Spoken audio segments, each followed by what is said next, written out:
I had a cool idea of using a pun for the start of this video, something like the downfall of Omega's Planet Ocean. Because, the further you go, the deeper you go, the further you fall. Down, fall, to do with depth and all of that. But no, I'm going to somehow inject anabolic steroids into the argument. And a good friend just messaged me saying, OGH, Omega Growth Hormone. And I thought that's perfect. Whatever they're feeding the Planet Ocean on that side, it's obviously working, right?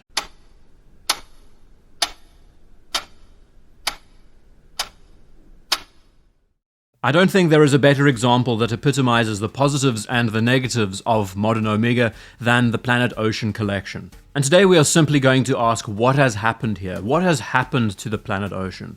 How is it that a watch that originated as this trim, beautifully wearing professional diver, very important to emphasize that, how has it transformed into the equivalent of a metallic hockey puck on the wrist? How is it that through all of this testing and the advancement of development of movement technology, materiality, has the Planet Ocean only gotten bigger and larger? Dare say, borderline unwieldy. Who writes this stuff? I'm going to fire the person, I tell you. And we also can't forget the main factor, how they have become so darn expensive. So about a month ago, I put a video together on the Seamaster Professional and asked that question. Are the older professionals better? The responses were almost unanimous from all of you who watched the video that the older ones had qualities that the newer ones lack. And come to think of it, winding the clocks back, that's an awful pun.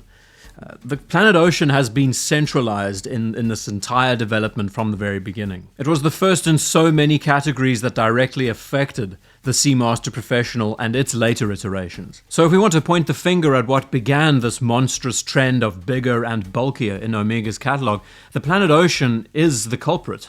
And I should have woken up to the fact when doing the Seamaster Professional video that this piece is directly responsible. Putting all of that aside, the Planet Ocean arrived in 2005, and man, what a great collection of watches. Can we just take some time to appreciate them?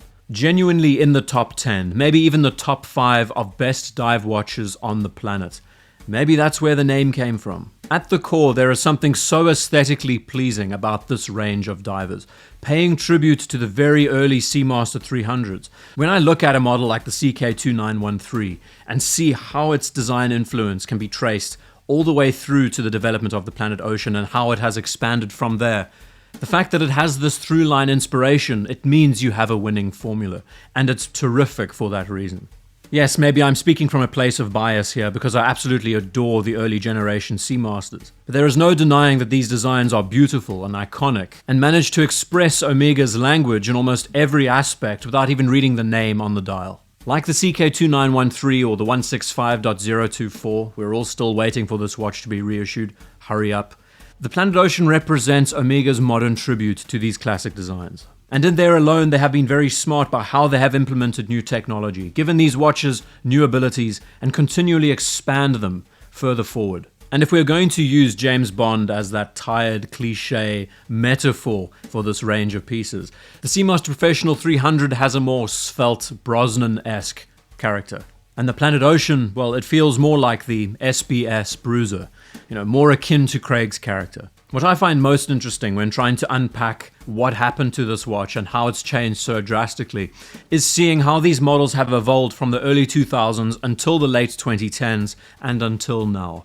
There are almost 3 distinct generational differences. At first glance, they look similar in build, but under the hood and everywhere else, the watches have changed. From the earlier printed quarter numerals on the dials to the later applied numerals, from the matte finish dials to ceramic dials.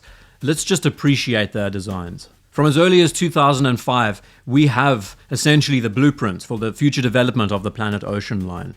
And this watch was terrific. The most important detail to point out is its thickness was in and around a ballpark of 13 millimeters. Now this is by no means thin, but as we move further along the generations, it changes quite a bit. And of course the depth rating, pushing double what the original Seamaster 300 did at 600 meters standardized, or 2,000 feet. There was something so tastefully done about these early 2000s models with the open numerals on the dials, a matte finish, and of course there were some areas that needed improvement. The aluminium bezel that was swapped out for liquid metal and then ceramic later on, the closure method of the clasp and how that was gradually evolved. The main watch that symbolized this push towards modernity was the 2009 liquid metal Planet Ocean. We can see how the text placement, the arrangement of it on the dial changed slightly. And by the time we moved to 2011, we for the first time see in-house calibers adopted. And this is where everything started to unravel slowly. How the watches became thicker, how the cases became bulkier. And the chief culprit in this area was the use of a clear caseback to accommodate for the beautiful viewing experience. I think there's nothing wrong with Omega showing off the quality of their watchmaking. At the heart of it, they are exceptional watchmakers, which is why I love the brand so much. I love that they have their own standards that they abide by, that they use Meta certification as their chronometry standard. But all of this has also trickled into how the brand is seen, where in the early years it was seen as a quality watchmaker that you could get for a bargain. By the time they started expanding into this Metas range and more in-house related calibers, so we started seeing the prices incrementally increase with the thickness of the watches. You see, there is this tangent with how they follow one another. It needs to also be said that when the Planet Ocean was introduced, it had a 42mm diameter as well as a 45.5mm diameter. And this coincides quite nicely because in 2013, the Planet Ocean was given a GMT under the Good Planet collection. And here we see for the first time a model released at 43.5mm, right in between 42 and 45. But guess what also happened in the interim? Yes, it got thicker. What a surprise. But by 2016, we saw what we now consider to be the current generation in a lot of ways. This watch is where the modern variations have built themselves on. A really great and underrated model, the 39.5mm Planet Ocean, which is better for smaller wrists, and all the other sizes in between, 43.5, 45.5. Now with the ceramic bezels, ceramic dials, articulating end link, easy micro adjustments on the clasp, a diver extension. This in every way is now seen as the professional Planet Ocean that we know and love. But of course they couldn't stop there because of the rivalry that they have with Rolex and all of that deep sea related stuff. So of course they gave us the Ultra Deep, which is just unnecessarily gargantuan in size, for its 11,000 meter depth rating in titanium. I guess my point from all of that, going through these individual pieces, that we can see how critically everything has changed, from the inside to the outside, to the monetary worth, to how it wears on the wrist. Everything seems inextricably linked. In the process of evolution, maybe Omega hasn't sat down and asked the question, why we're doing this. Is it necessary? And obviously the main point of contention is the thickness. Omega has a thickness problem. We know this. This affects virtually every watch that they have in their collection, save a few. And where we started with these pieces that had solid casebacks, slim case profiles, they measured in the ballpark of 13.5, 14mm in thickness.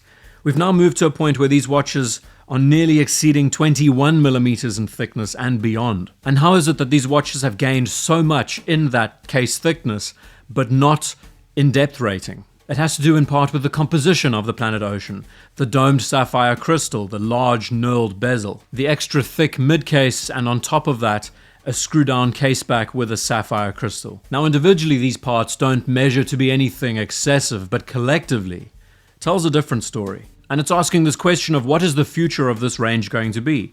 Is it going to continue to increase in size? Is presence so important that it interferes with the grace, the beauty, the aesthetic qualities that made these watches so impressive? And on top of that, there will be no let-up when it comes to prices. There will be continual increases as well. When you see testimonials and you hear stories about enthusiasts that actively pursue the older models, the pre-2015, 2010 variants, because they wore better, you know something is afoot. When you see the prices of the new Planet Oceans that are using experimental materials and technologies, of course, in excess of 20,000 of the currency that you're using, it's getting out of hand. So in large part, pun intended, the Planet Ocean is the culprit. It has influenced the development of the Seamaster Professional and how great that modern piece is. But it has also directly influenced its thickness. But at the same time, the Planet Ocean has been that modern platform where they have been able to experiment with so many things. And I love the watch for that. I think the GMT complication is novel. I think the use of tantalum and titanium and ceramic dials, ceramic bezels, it's great. But I just think through this process of ever evolving and ever expanding this range, they've never stopped to think, who is going to be wearing these pieces? Who are these watches made for? Who is the end user? I would just think that through all of this advancing technology they use, they would also try to make the Planet Ocean a lot more adaptable for the modern wearer. Maybe not. Sometimes a simple chocolate cake is far better than all the accoutrement on top of it. that the end user is able to appreciate the little things, the simplicity of it. In the case of the Planet Ocean, it feels like Omega has just stacked more and more on top of these watches to a point now where it's just bleeding with excess. And the end result is you get a watch that lacks refinement. The story of the Planet Ocean is an interesting one. At the heart of this watch, it has good intentions. It is a modern tribute to the original Seamaster 300. But along the way, developing technologies and its overzealous concept, it has missed the mark in a few places. Put it this way, in its early days it was universally accepted. Maybe that was another reason for its name. Now it is less so. Now it is more of a niche product. No, that is not necessarily a bad thing, and though all of the parts are there and the watch does in a way mirror those original designs, it does come across and present as a very different watch. That is a far cry from the original.